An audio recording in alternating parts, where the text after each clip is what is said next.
দুনিয়াতে এমন কিছু জায়গা আছে যেখানে মানুষের পা পড়লে রহস্য ঘনিয়ে আসে। আজ জানব এমন এক দ্বীপের কথা যেখানে গেলে হয়তো আর ফেরা হবে না। এই দ্বীপের নাম নর্থ সেন্টিনেল আইল্যান্ড। ভারত মহাসাগরের আন্দামান দ্বীপপুঞ্জে অবস্থিত এই দ্বীপটি চিরকাল রহস্যের ঘেরা। এই দ্বীপে বাস করে সেন্টিনেলিজ নামে এক আদিবাসী গোষ্ঠী, যারা আধুনিক সভ্যতা থেকে একেবারেই বিচ্ছিন্ন।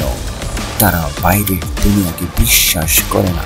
কেউ যদি দ্বীপের কাছাকাছি যায়, তখনই তারা তীর ধনুক হাতে নিয়ে আক্রমণ করে বসে। 1956 সালে এক গবেষক তাদের সঙ্গে যোগাযোগ করতে চেয়েছিল, কিন্তু তাকে আক্রমণ করে তাড়িয়ে দেওয়া হয়। এরপর বহুবার চেষ্টা হয়েছে, কিন্তু কেউ সফলতা পায়নি।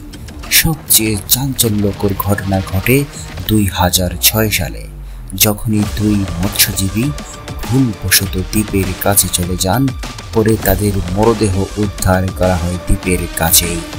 ভারত সরকার এখন এই দ্বীপে যে কোনো প্রবেশ নিষিদ্ধ করেছে। বলা হয় এই জনগোষ্ঠীকে রক্ষা করতেই তাদের একা থাকতে দেয়া হয়েছে। তবে প্রশ্ন থেকেই যায়, ওরা কাদের থেকে এত ভয় পায়? কেনই বা বাইরের জগৎকে এমন ভয়ানক মনে করে?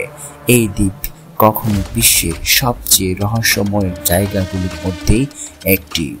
অজানা পরিক্রমার আজকের এই নিবেদন এখানেই শেষ করতে হচ্ছে। দেখা হবে অন্য নতুন কোনো ভিডিওতে, নতুন কোনো বিষয় নিয়ে।